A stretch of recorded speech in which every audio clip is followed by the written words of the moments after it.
Hoje, o Congresso Nacional instalou a Frente Parlamentar Mista de enfrentamento às fake news.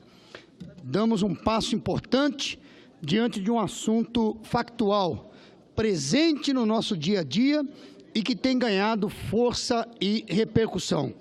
Com muito prazer, eu sou vice-presidente dessa Frente Parlamentar de enfrentamento ao fake news, tendo como presidente o deputado federal Márcio Marinho, também do PRB, lá da Bahia. É sabido que as notícias são responsáveis por ajudar a construir a realidade e acontecimentos, mas também pode ser responsável por desconstruir realidades, como no caso da fake news. As notícias falsas são informações inventadas na qual é criada um ambiente próximo à realidade.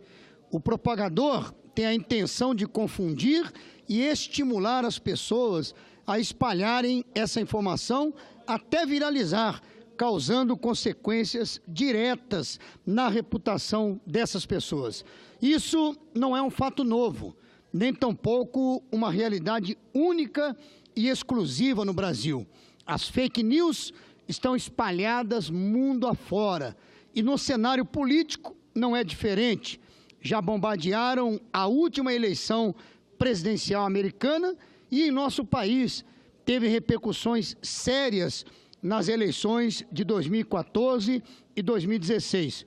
Como podemos citar, nas eleições para a Prefeitura da cidade do Rio de Janeiro, em 2016, o então senador Marcelo Crivella, ele foi alvo de uma série de fake news em 22 dias durante o segundo turno dessa eleição. Foram 20 crises de imagens baseadas em fake news. E agora, nas eleições de 2018, com a nova legislação sobre o financiamento da campanha, a tendência é que os candidatos utilizem um meio mais democrático e acessível por meio das plataformas digitais, como, por exemplo, as redes sociais. E é nesse ambiente que tem se propagado com maior frequência as notícias falsas, com o intuito de denegrir e derrubar possíveis adversários. O poder da influência das fake news, especialmente junto aos eleitores, é grande. Geram intensos debates na internet e despertam a fúria dos usuários.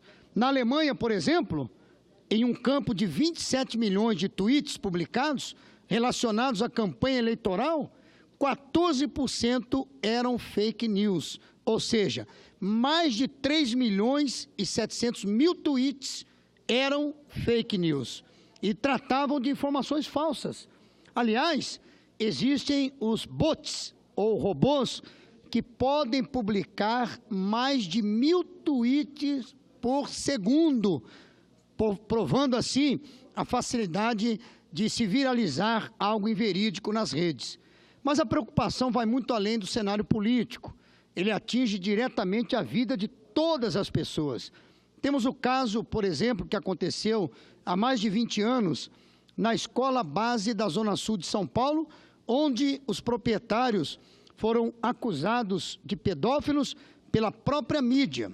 O caso teve repercussão e comoção nacional. A escola foi pichada, depredada em sinal de protesto pela população. Após investigação da Justiça, o caso foi arquivado por falta de provas e todos os acusados foram inocentados. Até hoje, o caso é conhecido como um dos maiores erros cometidos pela imprensa. Atualmente, qualquer pessoa pode ser um propagador dessas falsas notícias por meio das redes sociais, pois muitos estamos diante de um assunto preocupante e que deve ser discutido e aprofundado nesse parlamento para que possamos produzir legislações que visam coibir essa prática. No Facebook, por exemplo, temos uma rede social com mais de 102 milhões de usuários brasileiros e a polêmica envolvendo a plataforma era de que as notícias falsas e verdadeiras eram colocadas lado a lado, sem preocupação com a verdade dos fatos. É nítido que essas plataformas digitais lucram com as fake news. Por consequência, a falta de iniciativa para combater isso chegou a ocasionar a saída de um grande veículo de comunicação dessa rede. Agora, no mês de maio, o Facebook lançou um programa de combate às fake news no Brasil. 2 agências irão trabalhar na identificação dessas notícias que são denunciadas por usuários da própria plataforma. De imediato, precisamos conscientizar as pessoas e identificar, ou melhor, precisamos conscientizar as pessoas a identificarem notícias falsas e divulgar portais que atuam no combate aos boatos da internet, além de instruí-las a acessar sites de veículos de comunicação que possuem credibilidade. Não podemos confiar em tudo que está na internet. Desconfie de notícias muito apelativas e sensacionalistas. Precisamos ficar atentos também aos erros de português contidos nessas notícias falsas. Por fim, normalmente essas notícias são veiculadas em sites pouco conhecidos.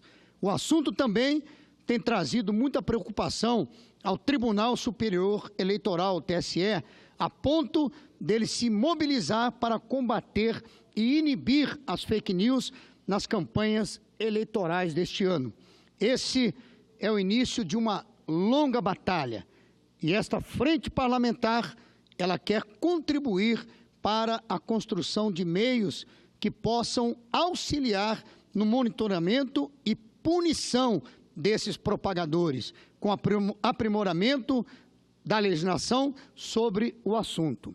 A legislação penal e eleitoral, ela já traz uma série de regras que permite punir a divulgação de notícias falsas. Contudo, como bem apontou o ministro do Tribunal Superior Eleitoral, senhor Carlos Orbach, a jurisdição do tribunal não alcançam os provedores localizados fora do país.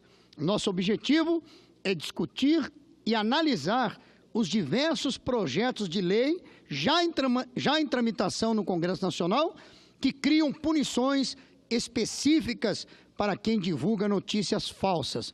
Tudo com muito cuidado e parcimônia para não comprometer a liberdade de expressão e também evitar a censura.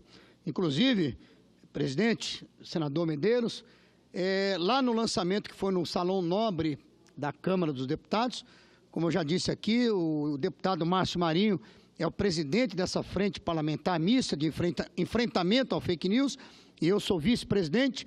12 senadores fazem parte, além de mim, mais 11 senadores, quer dizer, um total de 12 senadores fazem parte dessa frente e 219 deputados federais, mostrando assim a importância desse assunto. E lá a imprensa, a primeira pergunta que a imprensa fez ao nosso presidente foi se isso não seria uma forma de censura, quer dizer, preocupados com a censura. O que eu penso é o seguinte: nós temos que trabalhar com responsabilidade. A própria imprensa, ela tem que trabalhar com responsabilidade.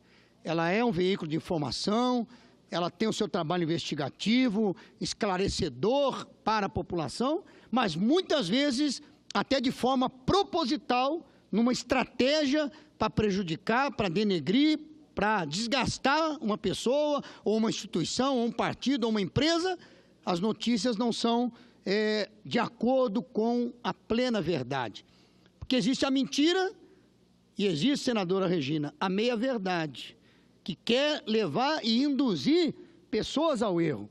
Então é importante isso. A imprensa tem o seu papel, o objetivo da frente parlamentar não é de maneira nenhuma censurar, mas nós temos que tratar isso com responsabilidade.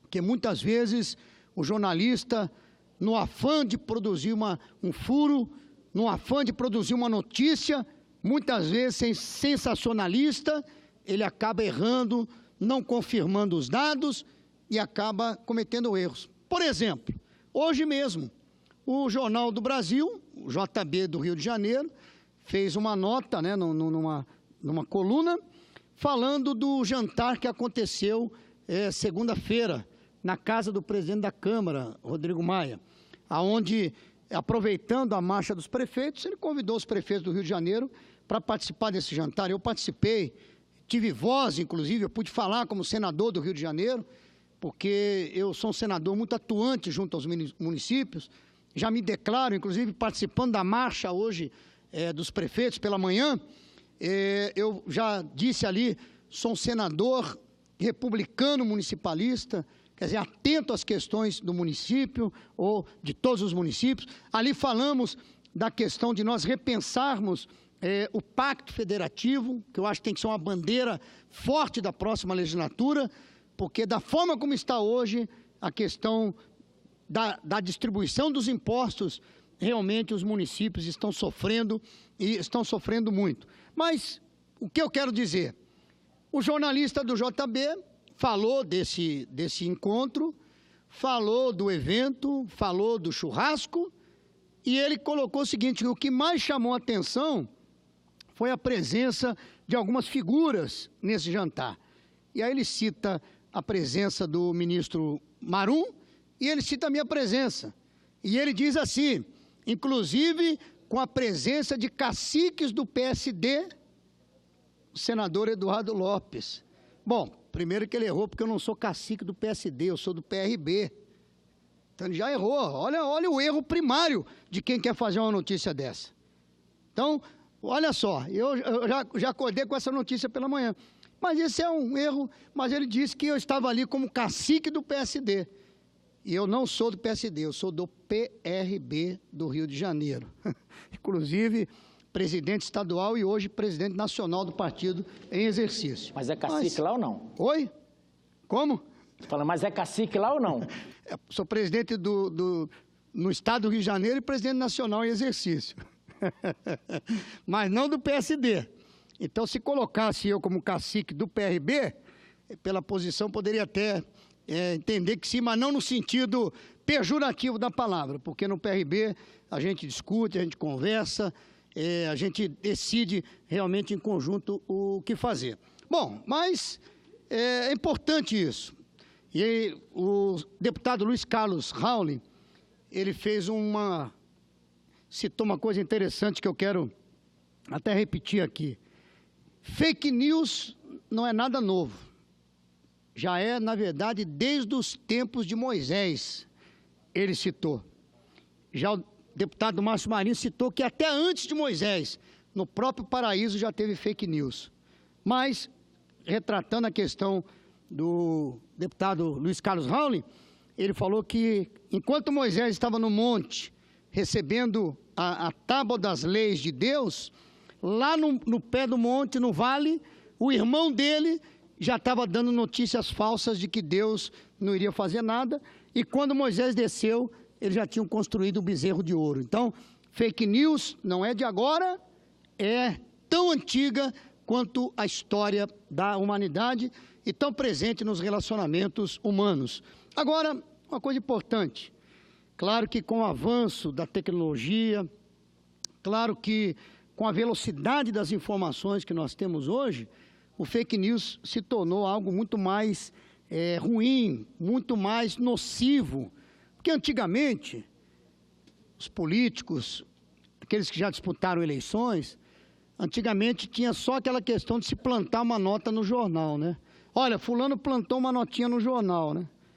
Às vezes, falando bem de si próprio. É uma fake news, mas é a própria pessoa falando de si mesmo. De repente, para conquistar uma aliança melhor, para conquistar uma posição melhor, para se valorizar mais dentro de um processo. Mas naquela época era só a nota no jornal. Hoje você tem a velocidade da informação de forma exponencial que torna tudo de ruim ou de bom dentro do fake news muito rápido de viralizar e de alcançar milhões e milhões de pessoas. Então, o propósito da nossa frente parlamentar é nós analisarmos os projetos que já estão em tramitação, vamos convidar, inclusive o TSE para participar, vamos convidar outros para vir discutir o assunto. E o importante é uma legislação que venha realmente punir. Combater é difícil, porque muitas coisas são de iniciativa própria, cada um tem acesso hoje à sua própria rede, cada um usa seu próprio celular para fotos, para vídeos, para divulgação. Realmente não adianta a gente nos iludirmos achando que vamos acabar com fake news. Não, é muito difícil de se controlar.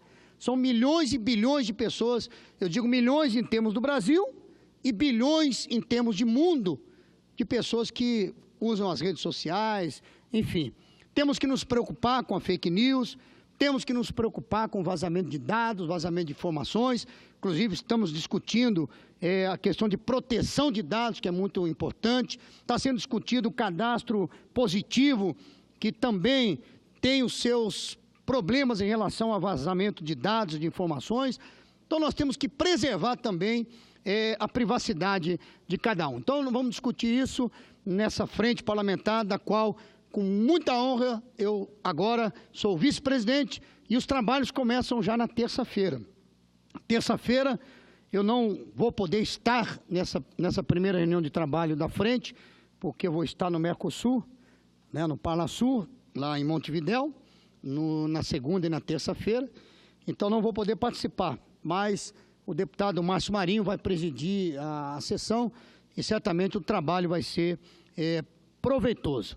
Finalizo, recebi um áudio, claro que o assunto hoje, combustíveis, gasolina, crise no abastecimento, inclusive questão, já estão se falando de aeroportos, onde o avião, se ele tiver que reabastecer, o voo já está sendo cancelado, quer dizer, então problemas no transporte.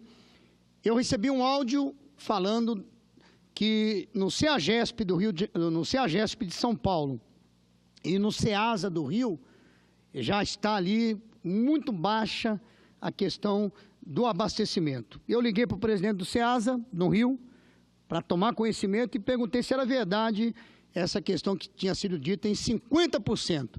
E ele já me informou que, na verdade, é pior do que isso.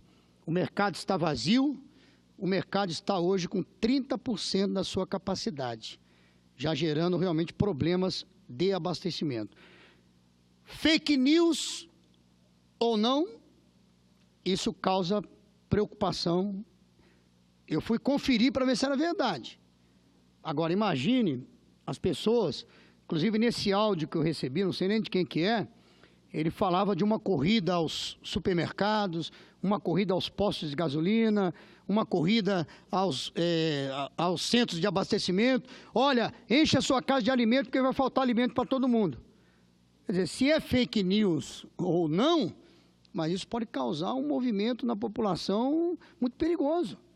Imagina uma multidão invadindo um mercado, isso pode provocar saques, pode provocar brigas, pode provocar problemas. Então o assunto é muito sério. Nós temos que tratar com responsabilidade. Se isso é verdade, vamos cuidar. Mas eu fico imaginando, assim como eu recebi esse áudio, alguém me mandou, que recebeu de alguém, que outro que enviou para ele. É assim que funcionam as redes.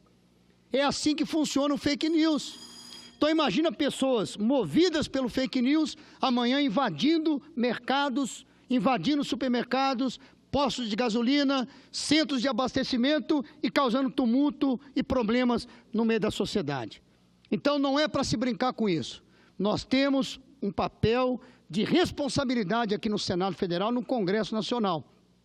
Falava com o presidente hoje, Rodrigo Maia, e ele falava que realmente a questão do governo, só falar na CID, em zerar a CID, não resolve problema nenhum. Temos que ver, e ele disse que ia pautar e discutir para falar sobre o PIS e o COFINS, lá na Câmara. Porque não adianta uma medida paliativa, vamos zerar a CID, e isso a partir de agosto. Seria, mais uma vez, através de uma proposta que não tem resultado nenhum, que não tem benefício nenhum, e que vai prejudicar muitos para tentar acabar com o movimento dos caminhoneiros. Que aqui quero registrar. Combustível caro, estradas ruins e pedágio caro. Isso faz com que o transporte brasileiro, o quilômetro rodado no Brasil, é um dos mais caros do mundo. Se não for o mais caro do mundo, o quilômetro rodado para o transporte de cargas no Brasil e também para o veículo particular.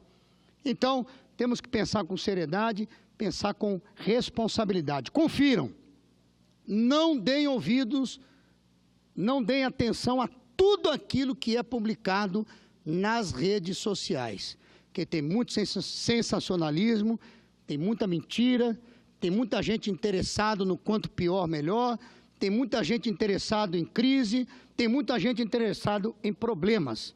Então, vamos atuar com responsabilidade e parabenizo mais uma vez aqueles que assinaram e hoje fazem parte dessa frente parlamentar mista de enfrentamento à fake news no Brasil. Obrigado, senhor presidente.